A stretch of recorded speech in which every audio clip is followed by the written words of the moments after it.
नमस्कार, आप सभी का बहुत बहुत स्वागत है पीएमसी हिंदी चैनल पर। आप देख रहे हैं कार्यक्रम डॉक्टर से पूछो और मैं हूं आपके साथ अंशिका।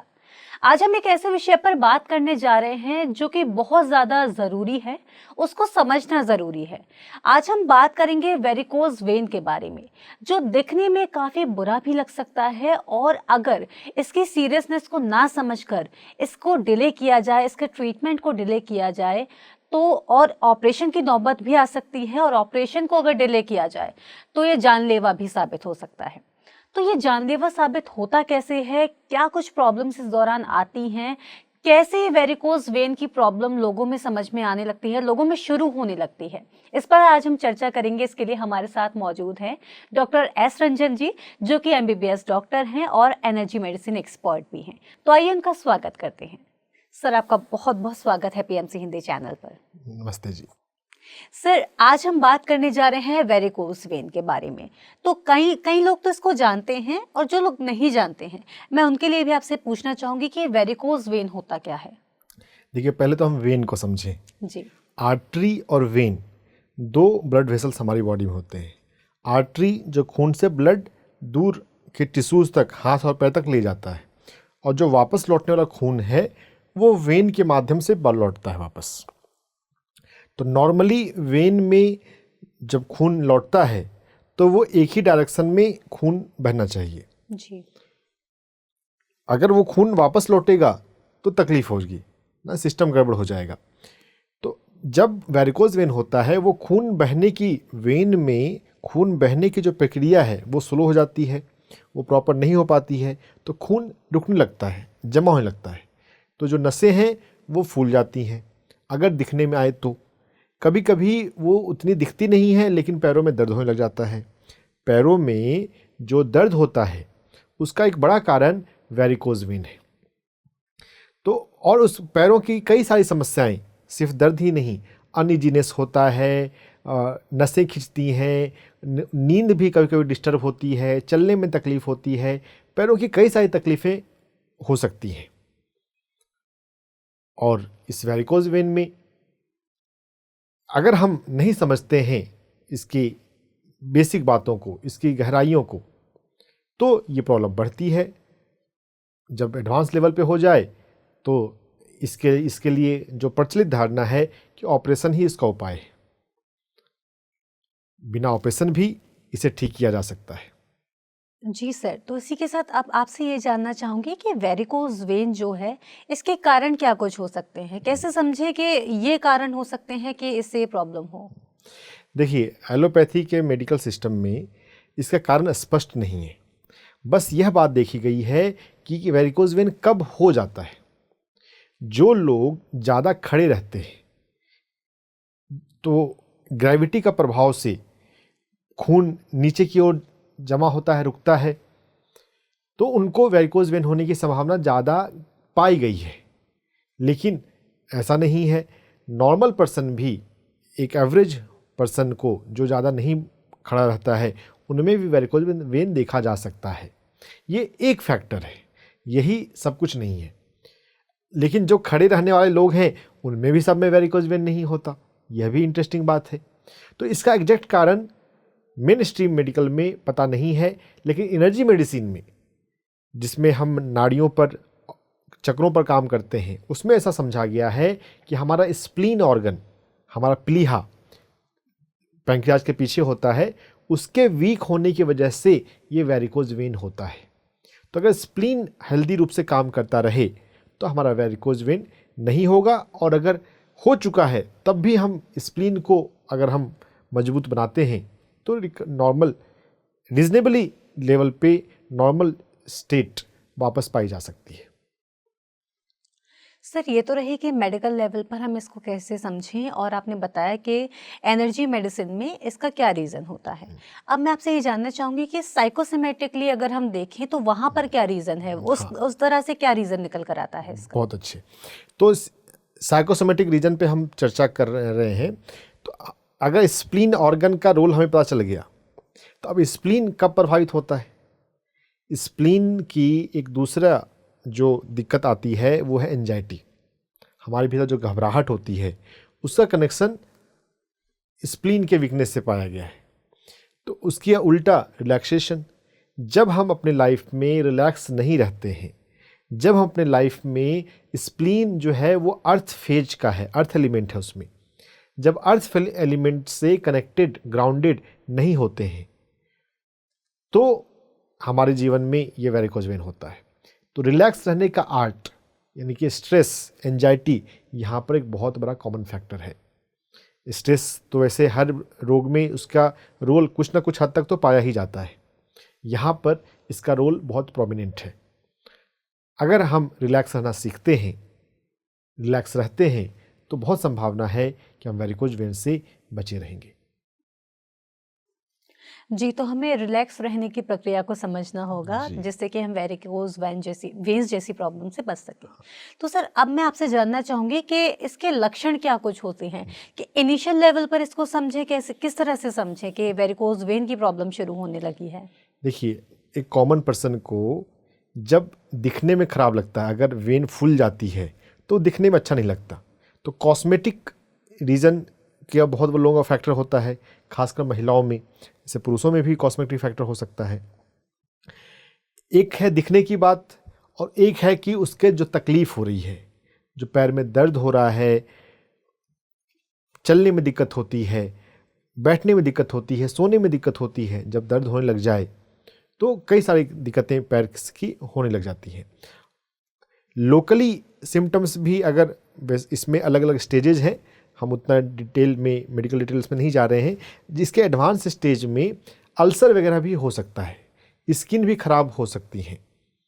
तो देखिए, हमें यह बात समझनी है कि कोई भी चीज़ को अगर हम इग्नोर करते हैं तो वो कॉम्प्लिकेट होता है।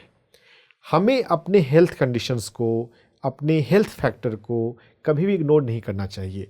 एज अर्ली एज पॉसिबल हमें वैरायटी ऑफ ऑप्शंस उसके एक्सप्लोर करने चाहिए। प्राकृतिक चिकित्सा पद्धति में और आध्यात्मिक चिकित्सा पद्धति में इसके लिए हम क्या कर सकते हैं, अगर हम पता करेंगे तो ट्रीटमेंट हो सकता है, ऑपरेशन की ज़रूरत नहीं पड़ेगी। जब वेरिकोज वेन एडवांस हो जाता है तो ऑपरेशन ही करना पड़ता है, बिना ऑपरेशन भी ठीक किया जा सकता है।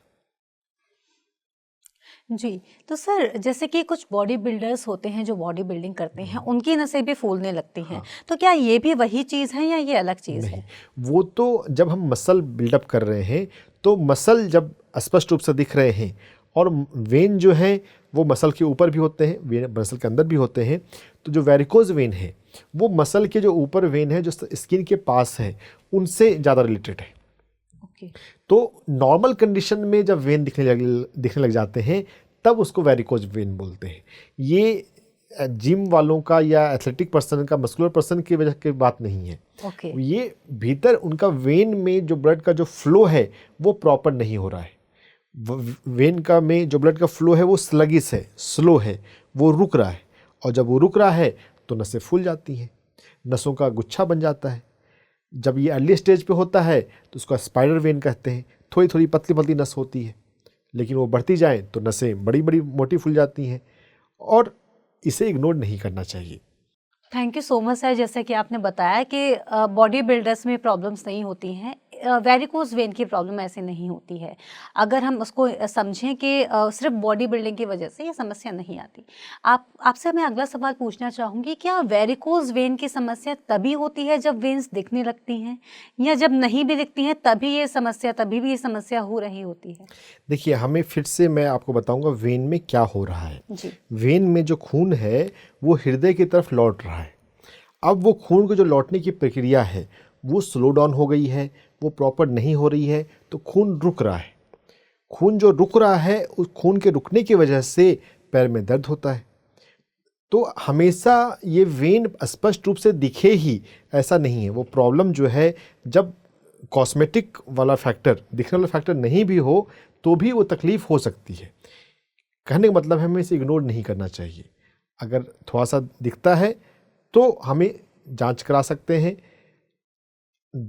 अल्ट्रासाउंड होता है, डॉपलर अल्ट्रासाउंड, उसकी वजह से पता चल जाता है। नहीं तो तकलीफ़ किसी को हो रही है, देखिए, एक पैरों का दर्द है कि जब हम चलते हैं तब होता है, और एक है कि रेगुलर बेसिस पे पैर का दर्द हो रहा है, वो ठीक नहीं हो रहा है ना। और उसमें थोड़ी थोड़ी वेन थोड़ी थोड़ी दिख भी रही है। बिल्कुल नहीं दिखेंगी ऐसा तो नहीं होगा, लेकिन थोड़ी बहुत दिखेंगी और उसको हमको लगता है ठीक है, इतना तो चलता है। वो माइंडसेट हमें नहीं रखना चाहिए जी। जब ये स्पष्ट रूप से जब नहीं भी दिख रहा है तो भी प्रॉब्लम हो सकती है। तो हमें दोनों ही स्थिति में अलर्ट रहने की ज़रूरत है। अगर जी। थोड़ा भी हमें डाउट होता है तो हमें डॉक्टर के पास जाने की ज़रूरत है। यस, इसको अल्ट्रासाउंड के माध्यम से डायग्नोज कर लें कि क्या वेरिकोज वेन है क्या। अगर नहीं है तो हम सिंपल दर्द का इलाज करेंगे, जो अगर तक या दूसरी तकलीफ जो है, तो अगर वो है तो फिर तो ज़्यादा प्रिकॉशन के बेसिस पे, अर्जेंट बेसिस पे फिर करना चाहिए। सर, जैसा कि आपने बताया कि हमें दोनों ही स्थिति में अलर्ट रहने की ज़रूरत है। तो आपसे अब मैं ये जानना चाहूँगी कि क्या यहाँ पर कोई घबराने वाली बात है? क्योंकि मैंने इस बारे में ये भी सुना है कि लोगों के लिए जानलेवा भी साबित हो सकता है। हो सकता है। तो किस तरह से ये जानलेवा साबित होता है? देखिए, जो वेरिकोज वेन है, वेरिकोज वेन में खून वापस लौटता है। अब खून वापस अगर नहीं लौट रहा है, खून रुक रहा है वेन में, वेरिकोज वेन में जो ब्लड फ्लो है हार्ट की तरफ वो प्रॉपर नहीं हो रहा है, खून रुक रहा है, तो वहाँ पर रुका हुआ खून का कभी कभी थक्का बन जाता है, और वो जो खून रुक रहा है वो कभी ना कभी फिर आता है वापस, और वो रुका हुआ जमा हुआ खून का थक्का हार्ट की तरफ अगर वापस आता है, अगर हार्ट के मसल ब्लड सप्लाई में अगर वो चला जाए, तो कभी कभी हार्ट अटैक जैसी कंडीशन भी आ सकती है। और जब हार्ट अटैक हो जाए तो ये दुनिया में सबसे ज़्यादा मौत हार्ट अटैक की वजह से ही होती है। हार्ट अटैक और वेरिकोज वेन का आपस में कनेक्शन है, ऐसा जनरल लोग नहीं जानते, इसलिए वेरिकोज वेन जो है वो जानलेवा हो सकती है, खतरनाक। हमको प्रिकॉशन लेना, सावधानी बरतना, टाइम पर चेक कराना, टाइम पर इलाज कराना, चाहे आप प्राकृतिक तरीके से ही कराएं, लेकिन अर्लीस्ट पॉसिबल में हमें जांच कराना और इलाज कराना जरूरी है। सर, ये तो आपने इतनी कमाल की जानकारी दे दी कि हार्ट अटैक भी इससे रिलेट कर सकता है। मतलब वेरिकोज वेन की वजह से भी हार्ट अटैक हो सकता है। लोग कभी लोग क्या हम जनरली भी इस तरह से नहीं सोचते हैं कि वेरिकोज वेन से हार्ट अटैक तक की प्रॉब्लम हो सकती है। तो एक ये बहुत बड़ा एस्पेक्ट आपने बताया। तो इसके साथ सर और क्या कुछ प्रॉब्लम हो सकती हैं वेरिकोज वेन के साथ में, और क्या और किस लेवल तक ये घातक साबित होता है? देखिए, जब वेरिकोज वेन में जब खून वहाँ पर लोकली रुक रहा है, तो वहाँ पे कभी कभी ऊपर से जो इसकी स्किन है वो ख़राब होने लग जाती है। तो दिखने में तो ख़राब लगता ही है, वो स्किन जब ख़राब हो रही है, स्किन जब डैमेज हो रही है, तो कभी कभी वहाँ पर अल्सर बन जाते हैं, और फिर उसका इलाज करना ज़्यादा मुश्किल होता है। अगर अल्सर बन जाए पैरों में तो उनका इलाज करने में ज़्यादा तकलीफ फिर लगेगी, और जो अंदर का जो वेरिकोज वेन है वो तो फिर ठीक होगा नहीं, उसको तो फिर ऐसा ही ऑपरेशन के लेवल तक की वो बात हो गई, ऑपरेशन से ही वो ठीक होगा।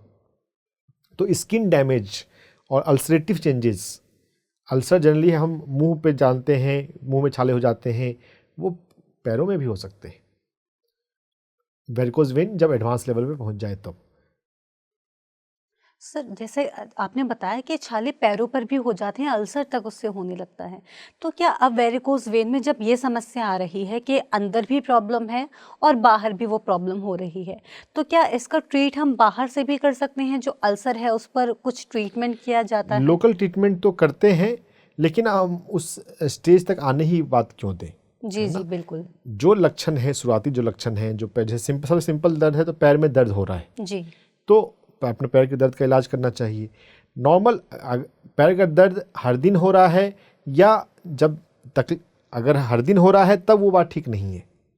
अगर हम ज़्यादा चलते हैं और उसके बाद पैर में दर्द होता है, फिर तो एक एग्जर्शन की बात है जी।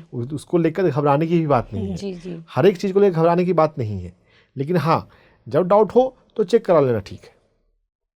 Thank you so much sir. जैसे कि आपने बताया कि किस तरह से वेरिकोज वेन की जो प्रॉब्लम है ये बहुत घातक भी साबित हो सकती है। तो अब मैं आपसे इसके उपचार के बारे में जानूं, उससे पहले आपसे जानना चाहूँगी कि हम ऐसे क्या चीज़ें करें कि वेरिकोज वेन की प्रॉब्लम हमारे शरीर में आई ही ना, हमें हो ही ना। देखिए, हमें अपने वजन को नॉर्मल रखना एक बहुत ज़रूरी चीज़ है। ओबेसिटी जो है ये बहुत अंडररेटेड चीज़ें है। मतलब अगर मोटापा होता है, वजन ज़्यादा होता है, इसको हम रोग मानते ही नहीं हैं। ओबेसिटी के कारण, एक्सेस वेट के कारण कई सारी बीमारियां हमारे शरीर में आने की संभावना बढ़ जाती है जी। यहाँ तक कि हार्ट अटैक की प्रॉब्लम भी ज़्यादा होती है, वेरिकोज वेन की प्रॉब्लम ज़्यादा होती है। अगर हम अपने वेट को नॉर्मल रखते हैं तो ये अपने आप में एक बहुत अच्छा रोकथाम है वेरिकोज वेन से बचने के लिए और कई अन्य बीमारियों से बचे रहने के लिए अपने वजन को, वेट को नॉर्मल रखना चाहिए। और हमने देखा है कि वेन का ये प्रॉब्लम है, खून वापस लौट रहा है और वापस लौटने में दिक्कत हो रही है। तो हम किस तरह के कपड़े पहनते हैं, अगर लूज कपड़े हम पहनते हैं तो ये हमारे हेल्थ के लिए ज़्यादा अच्छा है। जब हम टाइट जीन्स पहनते हैं वो ब्लड के फ्लो को डिस्टर्ब कर सकता है। हमारा प्रोफेशन, हमारा बैठने का तरीका जो है, आजकल हम कुर्सी पे और सोफे पर ज़रूरत से ज़्यादा बैठते हैं। पुरानी परंपरा में हम नीचे ज़मीन पर बैठते थे, ज़मीन पर बैठकर भोजन करते थे। हमारा नीचे बैठना, हमारे पैर का, हमारे नी जॉइंट का पूरी तरह से फोल्ड होना बहुत लोगों के लिए ये रेयर चीज़ हो गई है। अब देखिए, बहुत बेसिक सी बात है, कितने लोग ऐसे होंगे जिनका नी पूरी तरह से, उनकी जो रोज़मर्रा की दिनचर्या है उसमें पूरी तरह से मूर्ति ही नहीं है। सोते हैं, पैर खुला है, खड़े हुए बैठ रहे हैं, चल रहे हैं, पैर खुला ही है। हम आलथी पालथी मारना बहुत लोगों के जीवन से गायब हो गया है। ये सिंपल सी चीज़ अगर हम ध्यान रखें, कभी कभी हम नीचे बैठकर खाएं और अगर हम रेगुलर बेसिस पे कर सकें तो ये तो बहुत अच्छा है। आलथी पालथी के पोज में बैठकर खाने से अगर आपको ये तकलीफ़ है, एक तो तकलीफ़ विकसित नहीं होगी, और अगर विकसित हो रही है तो आपको जल्दी इसका डिटेक्शन हो जाएगा, जल्दी पता चल जाएगा कि कुछ मेरे पैर में ठीक नहीं है। नहीं तो प्रॉब्लम बढ़ती रहती है और वो इग्नोर हो जाती है। जी, तो जैसा कि सर आपने बताया कि हमें इसको प्रिवेंट करने के लिए हमें ज़मीन पर बैठकर खाना खाने की आदत डालनी चाहिए, कि ज़रूरी नहीं है कि हम इसको मैंडेटरी करें, लेकिन दिन में 1-2 बार तो हम बैठ ही सकते हैं। हम खाना खाने के लिए बैठें तो वो ही काफ़ी रहेगा। सर, इसके अलावा और क्या कुछ कर सकते हैं इसके प्रिवेंशन के लिए? देखिए, ज़मीन में बैठने की जो बात हुई वो बेसिकली बात है कि हम पैर को फोल्ड कर रहे हैं, हमारे थाई मसल और हमारे काफ मसल्स वो दब रहे हैं, तो वहाँ पे वेन जो है, वेन के अंदर खून रुकेगा नहीं। अगर हम आलथी पालथी बैठ जाते हैं, अगर हम वज्रासन में बैठ जाते हैं, वज्रासन में बैठने से भी जो काफ मसल्स के वेन हैं वो वापस बॉडी में लौट आएंगे। तो योगासन में जो नीचे के पैरों के जो आसन हैं वो सभी हमें करने चाहिए। और इजी वे में वज्रासन तो बहुत पॉपुलर है, जिस मुद्रा में, जिस आसन में नमाज पढ़ा जाता है वो योगासन के अंदर वज्रासन के रूप में जाना जाता है। तो अगर हम वज्रासन में हम बैठें, जब भी घर में बैठने का मौका मिले, और वज्रासन में बैठ के हम पढ़ाई भी कर सकते हैं। जापान में वज्रासन की मुद्रा में भोजन भी करते हैं, तो अगर हम चाहें तो वज्रासन में बैठकर भी भोजन कर सकते हैं। वज्रासन बहुत ही एक अच्छा आसन है। और जब भी मौका मिले हमें ज़मीन पर बैठ जाना चाहिए या आलथी पालथी मार के बैठना चाहिए। ये कुर्सी का प्रयोग, सोफ़े का प्रयोग, ये ज़रूरत से ज़्यादा हमारे स्वास्थ्य के लिए अच्छा नहीं है। जी सर, बिल्कुल आपने सही कहा कि हमें इन सब चीज़ों का प्रयोग थोड़ा कम करना चाहिए। हालांकि हम ये सब समझते हैं कि वर्किंग लाइफस्टाइल सभी की हो गई है, भाग दौड़ भरी ज़िंदगी है।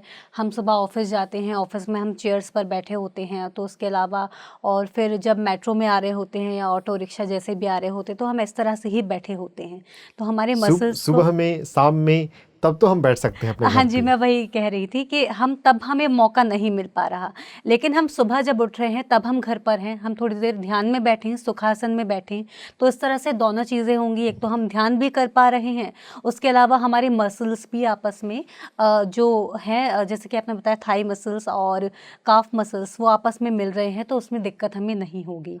तो सर, इसके अलावा और हमें क्या कुछ करना चाहिए जिससे कि हमें, जैसे अब ध्यान करेंगे तो इससे तो हमें डबल बेनिफिट मिल ही रहा है, और हम क्या करें? देखिए, स्प्लीन का जब हमने रोल समझ लिया, यानी कि मणिपुर चक्र, जी, तो मणिपुर चक्र को स्वस्थ रखने के लिए हम जो भी ध्यान, जो भी हम कर सकते हैं, म्यूजिक थेरेपी कर सकते हैं, हमारा मणिपुर चक्र स्वस्थ रहेगा तो वेरिकोज वेन कभी नहीं हो सकता। होगा तो भी वो रिकवर करने लग जाएगा और नॉर्मल होने लग जाएगा। तो मणिपुर चक्र को संतुलित करने के लिए हम सूर्य प्रकाश में बैठ सकते हैं। हम राग मालकौंस के साथ, कई सारे मणिपुर चक्र के राग हैं, हम उनके साथ ध्यान में बैठ सकते हैं। मणिपुर चक्र के प्रति हमें थोड़े सजग होने की ज़रूरत है। अध्यात्म में हमने चक्रों को समझा है, लेकिन उनके रोल को अगर हम डिटेल में अगर समझ सकें तो बहुत ही आसानी से हम अपने आप को रोगों से बचा सकते हैं। सर, जैसे कि आपने बताया कि हमें मणिपुर चक्र पर काम करना है, इसके लिए तो आपने बताया कि हमें धूप में बैठना चाहिए, लेकिन अब गर्मियों का मौसम शुरू हो गया है, तो क्या ऐसा है, मतलब तो फिर हम कौन से टाइम की धूप लें जो ज़्यादा हमारे लिए बेनिफिशियल हो? कि सुबह ले सकते हैं, शाम में ले सकते हैं, कौन से टाइम? देखिए, गर्मियों के मौसम में भी जो प्रातः काल का जो सूरज है, पहले 1 घंटे के सूरज में तो हम बैठ ही सकते हैं। वो कोई भी दोपहर के सूरज में दिक्कत होती है। जी जी प्रातः काल के सूरज में तो बैठा जा सकता है। जी 10 से 15 मिनट के लिए, 20 मिनट के लिए सूर्य प्रकाश में हम बैठें, ध्यान कर सकें तो बेस्ट है। नहीं तो सिर्फ सूर्य प्रकाश में बैठने से भी हमें काफ़ी लाभ मिलते हैं। और बेसिकली हम अग्नि के एक प्राकृतिक स्रोत के पास हैं, हम अग्नि के तत्व के प्रति सजग होते हैं। जो मणिपुर चक्र है वो अग्नि तत्व से जुड़ा हुआ है। अग्नि तत्व के प्रति, अग्नि चक्र, मणिपुर चक्र के प्रति सजग हुए तो हमें अपने भीतर मणिपुर चक्र को समझने में और उसे संतुलित रखने में आसानी हो सकती है। जी सर, मैं फिर से आपसे इसी सवाल पर आना चाहूँगी जो सूर्य से रिलेटेड है, क्योंकि काफ़ी सारे लोगों को कंसर्न रहता है कि सन में अगर हम बैठते हैं तो उसकी यूवी बी रेज, उनसे हमारी स्किन को प्रॉब्लम होगी। तो हम क्या ऐसा कर सकते हैं कि सन की साइड बैक करके बैठें या फिर सनस्क्रीन अप्लाई करके बैठें? तो क्या वहाँ पर क्या हम कर सकते हैं? देखिए, प्रातः काल के पहले घंटे के सूर्य प्रकाश में यूवी रेज का खतरा नहीं होता है।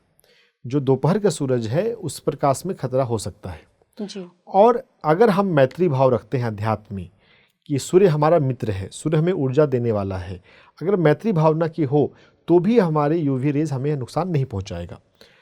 और जो आपने एक बात करी कि बैक, सूर्य की तरफ बैक करके हम बैठ जाएं, तो वो भी हम टाइम कर सकते हैं।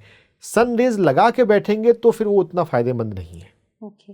लेकिन सर, बाकी का जब हम देखते हैं, हम सोशल मीडिया पे हर जगह ये बताया जा रहा है कि आप सन में बाहर निकलो तो उससे 20 मिनट्स पहले आप सनस्क्रीन लगा कर निकलो। हर बार आपको 3 घंटे में फिर से सनस्क्रीन लगानी है। तो इतना ज़्यादा सनस्क्रीन का बता दिया है, सूर्य को इतना ज़्यादा एनिमी जैसा प्रेजेंट करा जा रहा है, इसके बारे में थोड़ा आप बताएंगे? क्योंकि यहाँ पर सूर्य तत्व, सूर्य ऊर्जा वहाँ पर कम होती जा रही है और उससे प्रॉब्लम्स आ रही हैं। हाँ, देखिए, यही तो है मार्केटिंग। मार्केटिंग और एडवर्टाइजमेंट के माध्यम से दुनिया में किसी भी चीज़ को पॉपुलर किया जा सकता है, उसकी डिमांड क्रिएट कराई जा सकती है ना। प्राकृतिक रूप से हम अधिक रूप से जीना सीखें, इतना डरने की ज़रूरत नहीं है। तो क्या इतना डरे ना, और इस तरह से ना हम सूरज को एक दुश्मन की तरह ना देखें, मित्र की तरह मित्र भाव रखें, मैत्री भाव रखें, तो सूर्य भी अच्छी एनर्जी हमें ज़रूर देंगे। और अगर पहले घंटे में जी गर्मी का मौसम है तो पहले 1 घंटा के लिए कहा जा रहा है। अगर बाकी साल का मौसम हो, बरसात हो या ठंड हो, तब तो 2 घंटे तक का सेफ है। कितने बजे से सर? 5 बजे से 6 बजे तक, 6 से 7 बजे तक? सूर्योदय के 2 घंटे के भीतर अगर हम सूर्य प्रकाश लेते हैं जी, तो उसमें जी, जी। यूवी रेज का खतरा नहीं होता है। ओके सर, तो जैसे कि हमने बात की पॉइस्चर की, हमने बात की सन से ऊर्जा लेने की, हमने बात की, आपने बताया कि हमें कपड़ों का थोड़ा ध्यान रखना है, हमें टाइट कपड़े नहीं पहनने हैं। लेकिन अभी का ट्रेंड ऐसा है कि सब लोग जीन्स वेयर करते हैं, लगभग सभी को जीन्स वेयर करनी है। स्किनी फिट पहन रहे हैं, सुपर स्किनी पहन रहे हैं, इतनी टाइट फिट जीन्स पहन रहे हैं। तो वहाँ पर क्या करें? इसके क्या ऑल्टरनेट्स हो सकते हैं? तभी तो दुनिया में रोग इतने बढ़ रहे हैं। जी जब हम कंसर्न होते हैं कि क्यों बीमारियां इतनी क्यों बढ़ रही हैं, तो उसका एक कारण हमारे कपड़े, हमारे वस्त्र भी हैं। अगर हम सिर्फ वस्त्रों की ही बात करें तो बहुत सारी बातें हो सकती हैं। ओशो को कभी सुने, हमारे जो कपड़े हैं वो प्योर कॉटन के ही होने चाहिए। जो हम श्वास लेते हैं, हम सिर्फ यहाँ से श्वास नहीं लेते हैं, हम अपने स्किन से भी श्वास लेते हैं। तो अगर आपके कपड़े ऐसे फ्रेंडली हैं तो आपकी स्किन अच्छी रहती है। और यहाँ पर अगर टाइट कपड़े हों तो ये ब्लड फ्लो को डिस्टर्ब करता है। जीन्स या दूसरे टाइट कपड़ों हमें अवॉइड करने चाहिए। अगर रेगुलर बेसिस पे पहनते हैं तो यह तो आपके हेल्थ को प्रभावित करेगा ही। हम फैशन के चक्कर में अपने जीवन में बीमारी ना बुलाएं। ढीले कपड़े और भारतीय परिधान हमारे स्वास्थ्य के लिए अधिक अच्छे हैं। तो सर हम इसको ऐसे भी समझ सकते हैं कि अगर हम जीन्स प्रेफर करते हैं, जीन्स पहनना प्रेफर करते हैं, उसके अलावा हम ट्राउज़र्स पहन सकते हैं। कॉटन की फैब्रिक में जो कपड़े आते हैं, कॉटन के ट्राउज़र्स आते हैं, हम वो पहन सकते हैं। उसके अलावा बहुत सारे ऑल्टरनेट अगर हम ढूंढने को जाएं तो हमें बहुत कुछ मिल जाएगा। बिल्कुल मिल जाएगा कि कॉटन एक इतना अच्छा फैब्रिक है जो हमारी स्किन को ब्रीदेबल रखता है और भी ज़्यादा हम उसमें कंफर्टेबल भी ज़्यादा रहते हैं। बिल्कुल, क्योंकि ये सब मतलब ये जो चीज़ें हैं वो हम सभी एक्सपीरियंस करके बैठे हुए हैं कि जब हम जीन्स पहनते हैं हम उसमें बाहर घूम रहे हैं, हम उसमें इतने कंफर्टेबल नहीं हैं, और फिर जब हम घर पे आकर जब अपने कॉटन के ट्राउज़र, टी शर्ट्स वो सब पहनते हैं तब हम रिलैक्स हो पाते हैं। तो इसको भी समझने की ज़रूरत है कि कैसे हम थोड़ी क्लोथिंग को चेंज करें। ऐसा नहीं है कि बिल्कुल हमें धोती और कुर्ता में आ जाना है, बिल्कुल भी नहीं है। हम सब समझते हैं कि मॉडर्न ये वक्त है और इसमें सबको एक लाइफस्टाइल मेंटेन करना है, एक ड्रेसिंग स्टाइल मेंटेन करना है, तो उसके अकॉर्डिंग हम थोड़ा सा चेंज करें तो एक हेल्दी लाइफस्टाइल वो मेंटेन हो सकती है। तो सर इसके अलावा अभी हमने बात करी कि हम क्या कुछ ना करें, क्या कुछ करें जिससे कि ये प्रॉब्लम हमारे शरीर में आए ही ना। क्या इसके अलावा हम और कुछ कोई और जैसे खाने का ऐसा कुछ है कि हम खाने पे थोड़ा सा ध्यान दें कि खाने में कोलेस्ट्रॉल इतना कम हो या ऑयल कम हो, तो उससे भी वेरिकोज वेन की प्रॉब्लम हो सकती है? बिल्कुल, देखिए वेरिकोज वेन में डायरेक्ट नहीं, लेकिन हम ऐसे समझें कि अगर हमारा ब्लड सर्कुलेशन अच्छा रहता है जी, तो वेन भी अच्छे रहेंगे, हेल्दी रहेंगे। वेन में ब्लड सर्कुलेशन हेल्दी रहेगा, और वेन में अगर ब्लड सर्कुलेशन हेल्दी रहे तो वेरिकोज वेन की समस्या नहीं आएगी। तो ब्लड सर्कुलेशन को बेहतर करने के लिए हम किन किन फैक्टर्स का ध्यान रख सकते हैं, हमारे भोजन में क्या ऐसा हो कि ब्लड सर्कुलेशन अच्छा हो। तो हमें पैक्ड चीज़ों से, प्रोसेस्ड चीज़ों से बचना चाहिए। जो भी चीज़ें कोलेस्ट्रॉल को बढ़ाती हैं उनसे बचना चाहिए। हमें शाकाहारी भोजन लेना चाहिए। शाकाहारी में कोलेस्ट्रॉल की समस्या इन जनरल कम पाई जाती है। नॉन वेजिटेरियंस में कोलेस्ट्रॉल की समस्या ज़्यादा जल्दी होती है और ज़्यादा होती है। तो अगर हम फ्रेश फूड लेते हैं, प्राणा रिच फूड लेते हैं, वैसे फूड लेते हैं जिससे कोलेस्ट्रॉल नहीं बढ़ता है, तो हम अपने आप को वेरिकोज वेन से बचा सकते हैं। जी, तो सात्विक फूड जो है शुद्ध शाकाहारी फूड जो है उससे उसको कंज्यूम करने के एक नहीं अनगिनत फ़ायदे हैं। बिल्कुल, उसको कंज्यूम करने से हम हेल्दी रह रहे हैं, हमें वेरिकोज वेन की प्रॉब्लम नहीं हो रही है, हमें और भी जो बीमारियां होती हैं जो नॉन वेज कंज्यूम करने की वजह से होती हैं, जो हम नॉन वेज कंज्यूम करके अपने बॉडी को ग्रेवयार्ड बना रहे हैं, उससे भी हम लोग बच रहे हैं। तो जो हम फल फ्रूट कंज्यूम कर रहे हैं या फिर वेजिटेबल्स कंज्यूम कर रहे हैं, उसके एक नहीं अनगिनत फ़ायदे हैं। बिल्कुल जी, तो सर अभी हमने आपसे चर्चा कर ली। अभी तक हमने जाना कि वेरिकोज वेन की प्रॉब्लम क्या होती है, क्यों होती है, और इसको ये हमारे शरीर में ना आए इसके लिए हम क्या कुछ करें। लेकिन अब आपसे जानना चाहूँगी इसके ट्रीटमेंट के बारे में, आध्यात्मिक ढंग से इसको इनिशियल लेवल से कैसे हील करें। देखिए, एक तो हमें इसके बचाव के लिए अपने लाइफस्टाइल को प्रॉपर करने की ज़रूरत है। उस पर हमने देख लिया है कि हमें नीचे बैठना चाहिए जी, हमें कपड़े लूज पहनने चाहिए जी, और शुरुआत में ही अगर कभी पैरों में दर्द होता है, तकलीफ़ होती है, तो उसे इग्नोर ना करते हुए हमें उसका उपचार करना चाहिए। इग्नोर करने की जो हमारी टेंडेंसी होती है वो अच्छी बात नहीं है। तो हम अगर वज्रासन में बैठते हैं, अगर हम 10 मिनट का वज्रासन बैठ सकते हैं सुबह और शाम, तो ये आपके वेरिकोज वेन को डेवलप नहीं होने देगा। अगर डेवलप हो चुका है तो ठीक भी होने लग जाएगा। देखिए क्या हो रहा है, बात समझें कि वेन का फ्लो स्लो है। तो अगर हम वेन में ब्लड का फ्लो हमें जो पिंडलियाँ की मसल्स हैं, काफ मसल्स, वहाँ पे अगर प्रेशर लगता है, दबता है, तो वो वेन का जो ब्लड है वो नॉर्मल रहेगा। तो हम यहाँ पे मसाज और सुजोक और एक्यूप्रेशर का उपयोग कर सकते हैं। अपने पैरों का खुद से हम मसाज कर सकते हैं, खासकर काफ मसल्स का, और या दूसरों से करवा सकते हैं। मसाज करने के अलावा हम सुजोक में फिंगर्स पर, अंगुलियों पर काम करते हैं, तलवों पर, हथेलियों पर काम करते हैं। कि हमारी 4 उंगलियां जो हैं हमारे 4 लिम्स को दर्शाती हैं। हमारा थंब जो है वो सिर को दर्शाता है। तो ये मिडिल फिंगर और रिंग फिंगर पैर है, और ऐसा ही पैर की उंगलियों में भी है। पैर की जो 4 उंगलियां हैं वो हमारी 4 लिम्स, दोनों हाथ और दोनों पैर को दर्शाती हैं, और जो बीच की जो 2 उंगलियां हैं वो पैर को दर्शाती हैं। तो तो हम अपने हाथ में इस मिडिल फिंगर और रिंग फिंगर का और पैर में बीच के 2 उंगलियों का मसाज अच्छे से करना शुरू करें। अच्छे से करने का मतलब है कि हम पूरे उंगली को दबाएंगे और खासकर जड़ पर, जो बेस ऑफ द फिंगर है, ऐसा पैर में भी करना है और ऐसा हाथ में भी करना है। बेस को हम अच्छे से दबाएंगे, चारों तरफ से दबाना है, आगे से दबाना है, साइड से दबाना है और ओब्लिक तिरछे में दबाना है।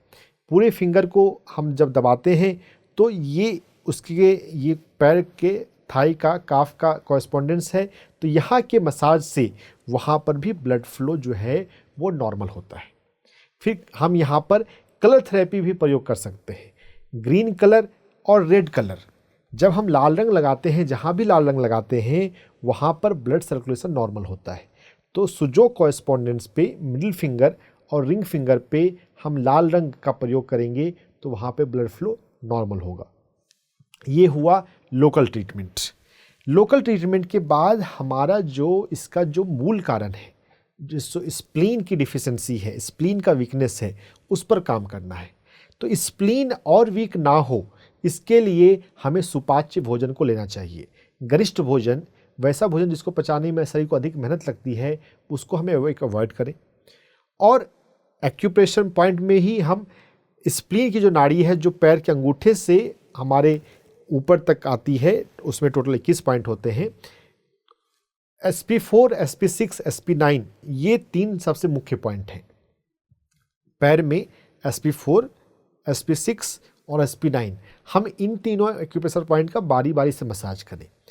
खासकर जो SP6 से SP9 का जो एरिया है, ये पैर में SP6 जो है वो एंकल से 4 अंगुल ऊपर है। तो SP6 से SP9 जो है वो घुटने के अंदर अंदरूनी सरफेस पे है। तो ये एरिया जो है, यहाँ पर अच्छा खासा दर्द मिल सकता है। लेकिन जब हम इसको मसाज करेंगे, अपने खुद से करना हो तो हम अपने दोनों अंगूठों से उसको दबा सकते हैं या दूसरों से भी करवा सकते हैं। इसे दिन में 3 से 5 बार इसे मसाज करना चाहिए। और यहाँ पे डायरेक्शन का ध्यान रखना है कि जो एनर्जी है वो SP6 से SP9 की तरफ जा रही है। तो SP9 से दबाते हुए SP6 की तरफ नहीं आना है। ये 1 वे ट्रैफिक है। वेन भी जो है वो एक दिशा में ही बहता है, ऊपर नीचे 2 दिशा में नहीं बहता। और जो एनर्जी है वह भी एक दिशा में ही बहती है। SP6 से SP9 की तरफ आ रही है, यानी कि नीचे से दबाते हुए ऊपर की तरफ आना है, ऊपर से दबाते हुए नीचे तक नहीं जाना है। अगर समस्या बढ़ी हुई है, अगर वेन्स बड़ी बड़ी हो गई हैं, मोटी मोटी दिख रही हैं, तो आपको SP9 जो कि घुटने पर नीचे अंदर की तरफ है, उससे दबाते हुए ऊपर SP10 तक, SP11 तक भी आना पड़ सकता है। नॉर्मल केस में SP9 तक मसाज करेंगे तो बहुत है।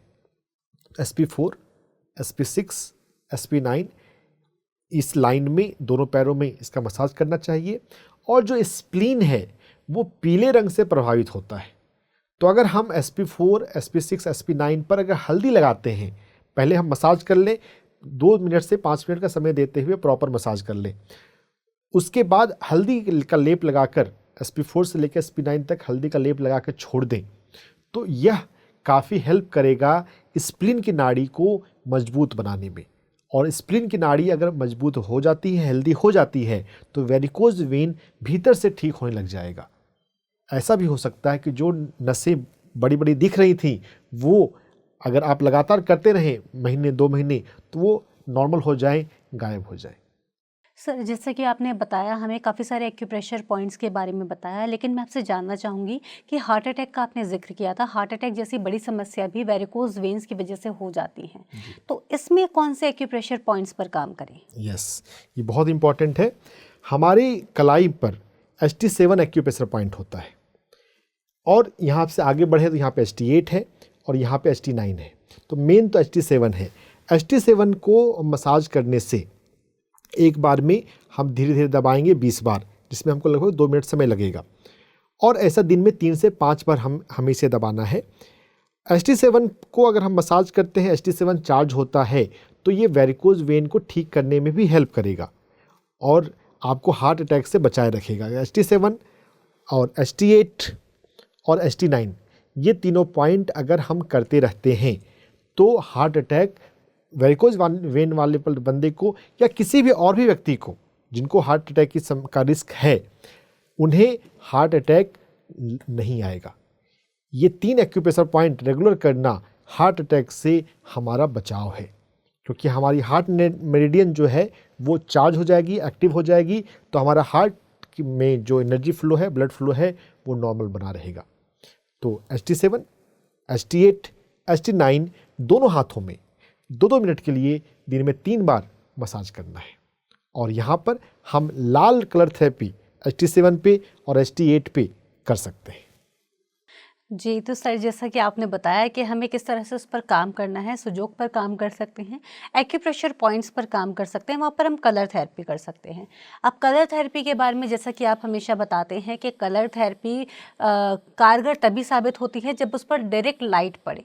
तो हमें वो थेरेपी कब करनी है? हम ऐसा तो नहीं कर सकते कि हमने एक्यूप्रेशर पॉइंट्स को प्रेस किया, वहाँ पर कलर लगाया, कपड़े पहने, फुल कपड़े पहने और हम बाहर चल दिए, तो ऐसे तो नहीं करना है। देन फिर कैसे करना है? जब हम घर पर हों और घर पर भी हम बहुत समय होते हैं जी, उस समय हमें ये लगाना चाहिए और प्रेफरेबली दिन में लगाना चाहिए। जी जी, दिन में लगाएंगे तो ज़्यादा अच्छा काम करेगा, डे लाइट पड़ेगा। नहीं तो रात में भी अगर किसी के लिए बिल्कुल पॉसिबल नहीं है तो रात में भी तो कुछ ना कुछ लाइट रहती ही है ना। लेकिन जब हम सो जाते हैं तो अंधेरे में सोते हैं, तब भी नहीं का होता है। तो सोते समय कलर थेरेपी बिल्कुल नहीं करनी है, रात में अवॉइड करनी है। ये दिन में ही अच्छे काम करती है जब हम घर पर हों, ताकि उस पर थोड़ी सी लाइट पड़ सके। तो हम ऐसा कर सकते हैं कि कलर थेरेपी के जो प्रोसेस है हम तब करें जब हमें घर से बाहर ना जाना हो, या फिर घर से बाहर जाने से थोड़ा वक्त पहले हम कर लें। तो सर यही मैं आपसे एक और सवाल कि जब हमें जैसे कि हमें ऑफिस के लिए सुबह निकलना होता है, सुबह हमें ऑफिस के लिए निकलना है 9 बजे, तो फिर हम कितने टाइम के लिए कलर थेरेपी को कर सकते हैं? जैसे सुबह फिर कितने बजे कर लें और कितने टाइम के लिए कलर को रखना ज़रूरी होता है? देखिए, कितने समय रखना जरूरी है इसका कोई हार्ड एंड फास्ट रूल नहीं है। ऐसा पाया गया है कि कलर थेरेपी अगर हम 6 घंटे के लिए करते हैं तो इसका सबसे बेस्ट इफेक्ट मिलता है। तो अगर 2 घंटे भी अगर हमें समय मिलता है तो भी ये बहुत है ना। 2 घंटे सुबह, 2 घंटे शाम, ऐसा करके तो हम फ़ायदा ले सकते हैं। संडे के दिन और छुट्टियों के दिन हम पूरा फ़ायदा ले सकते हैं ना। और अगर कलर थेरेपी अगर नहीं करते तो मसाज तो वाला प्रोसेस तो हम कर ही सकते हैं। एक्यूप्रेशर मसाज के अलावा भी हम और भी बहुत कुछ कर सकते हैं। जी सर, तो एक्यूप्रेशर और मसाज के अलावा हम और क्या कुछ कर सकते हैं? क्या कोई एक्सरसाइज भी हैं इसके लिए करने के लिए जिससे कि फ़ायदेमंद साबित हों, जो एक्सरसाइजेस?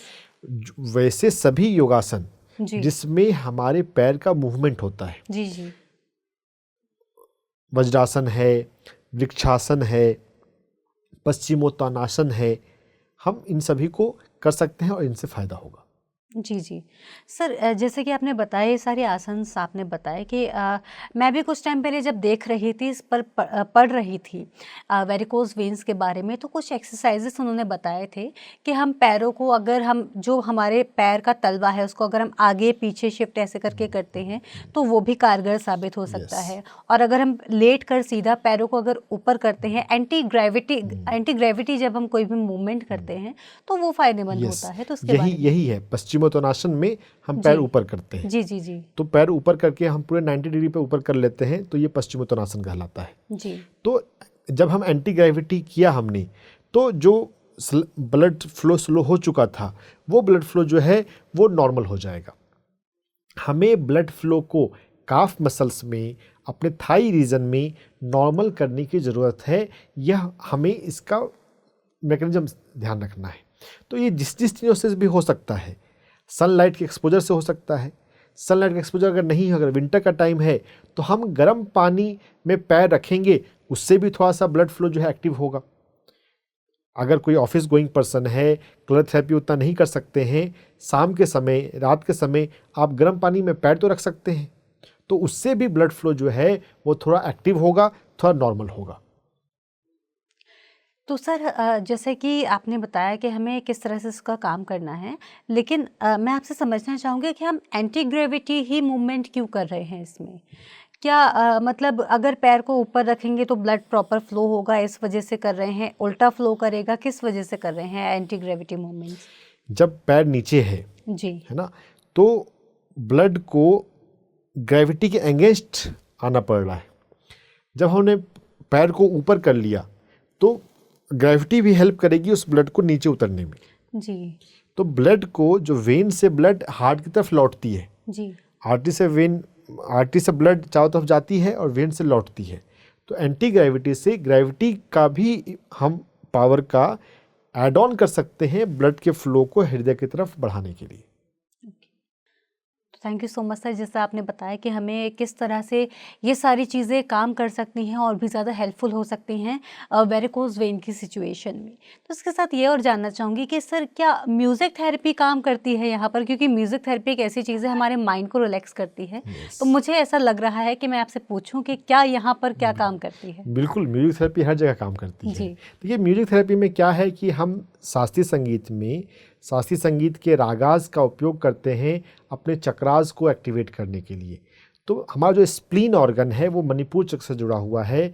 तो ऐसे म्यूजिक जैसे राग शुद्ध सारंग हैं, राग मालकौंस हैं, इनके साथ जब हम मेडिटेशन में बैठें तो हमारा मणिपुर चक्र संतुलित होने लग जाएगा, हमारा स्प्लीन ऑर्गन जो है वो मजबूत होने लग जाएगा। और जब मणिपुर चक्र एक्टिव हो जाए, स्प्लीन ऑर्गन स्ट्रांग हो जाए, तो वेरिकोज वेन तो ठीक हो ही जाएगा। जी, तो हमें म्यूज़िक थेरेपी बहुत काम इसमें करती है। Yes. सर इसके साथ ही आप जानना चाहूँगी क्या फूड का क्या रोल है इसमें? हालांकि आपने बताया स्टार्टिंग में कि हमें किस तरह से शाकाहारी फूड ही लेना चाहिए, लेकिन कोई स्पेसिफिक फूड जो हमें लेना ही चाहिए जिससे हमें और ज़्यादा हेल्प हो इसमें? देखिए, जो भी हम शाकाहारी भोजन लेते हैं, जी उस शाकाहारी भोजन क्यों लेना है, उसमें एक बड़ा फैक्टर है हमारी बॉडी में माइक्रोबायोम। हमारे गट में हेल्दी बैक्टीरिया जो होते हैं उनको माइक्रोबायोम कहा जाता है। और माइक्रोबायोम जो है वो हमारे शरीर में जितने प्रॉपर हो, हमारी बॉडी का हर एक सिस्टम प्रॉपर काम करता है। तो माइक्रोबायोम को रीस्टोर करने के लिए, अगर सिस्टम डिस्टर्ब हो चुका हो तो रीस्टोर करने के लिए खमीर, 5 मिनट्स खमीर सबसे बेस्ट और सबसे फास्ट तरीका है। तो डॉक्टर खादर वली के द्वारा जो 5 मिनट्स पॉपुलराइज किया जा रहा है, barnyard, brown top, foxtail, little millet, इनका बारी बारी से सेवन करना, एक टाइम में किसी 1 मिनट का ही सेवन किया जाता है और फिर हर तीसरे दिन पे हम मिलेट्स का प्रयोग बदल सकते हैं। तो इनका खमीर अगर हम लेना शुरू करते हैं तो कुछ सप्ताह में ही हमारे माइक्रोबायोम जो है वो नॉर्मल हो जाते हैं। और माइक्रोबायोम नॉर्मल हो जाए तो हमारी बॉडी का हर एक सिस्टम ठीक काम करने लग जाता है। जिन लोगों को सर्जरी की एडवाइस हो चुकी हो उन लोगों को तो ज़रूर मिलेट खमीर का प्रयोग करना ही चाहिए। सर आज आपने बहुत सारी इन्फॉर्मेशन, अपना बहुत सारा ज्ञान हमारे साथ शेयर किया वेरिकोज वेन्स पर। तो अब वक्त हो चला है इस एपिसोड को विराम देने का। तो जाते जाते आपसे जानना चाहूँगी, कोई एक टिप आप देना चाहेंगे हमारे व्यूअर्स को जो वेरिकोज वेन की सिचुएशन में रामबाण साबित हो? देखिए, सबसे आसान है कि हम आलती पालती में बैठकर भोजन किया करें और जब भी मौका मिले हम आलती पालती मार के बैठ जाएं, जी वज्रासन में बैठ जाएं, जी अपने वेट को नॉर्मल रखें। अगर हम ये इतना भी करते हैं तो हम आजीवन वेरिकोज वेन की प्रॉब्लम से बचे रह सकते हैं। जी, और इसके साथ और भी समस्याओं से बच सकते हैं। कहीं अगर हमारा वेट नॉर्मल रहेगा तो कई सारी बीमारियां आने से हम बच जाएंगे। जी, तो सर आपका बहुत बहुत धन्यवाद, आप यहाँ आए, आपने अपना कीमती समय हमें दिया। वेरिकोज वेन जैसी इतनी बड़ी प्रॉब्लम पर जो इतनी घातक भी साबित हो सकती है, अपना ज्ञान हमारे साथ शेयर किया। आपका बहुत बहुत धन्यवाद। शुक्रिया जी। तो दर्शकों, आज के इस एपिसोड में इतना ही। तो जाते जाते एक बार फिर मैं आपको बता दूं कि आज के इस एपिसोड में हमने चर्चा करी वेरिकोज वेन्स के बारे में। हमने जाना कि वेरिकोज वेन्स क्या होती हैं, इसके लक्षण क्या होते हैं, हम कैसे समझे कि हमको वेरिकोज वेन की प्रॉब्लम हो गई है, और हमने इसके साथ ही जाना कि हम ऐसा क्या कुछ करें जिससे ये समस्या हमारे शरीर में आए ही ना। इसके साथ ही साथ इसके उपचारों के बारे में भी हमने जाना। आशा है कि आपको ये एपिसोड पसंद आया होगा। इसी आशा के साथ आपसे लेती हूँ आगे। आपसे फिर होगी मुलाकात डॉक्टर से पूछो के अगले एपिसोड में। तब तक के लिए मुझे दीजिए आज्ञा और आप देखते रहिए पीएमसी हिंदी चैनल। नमस्कार।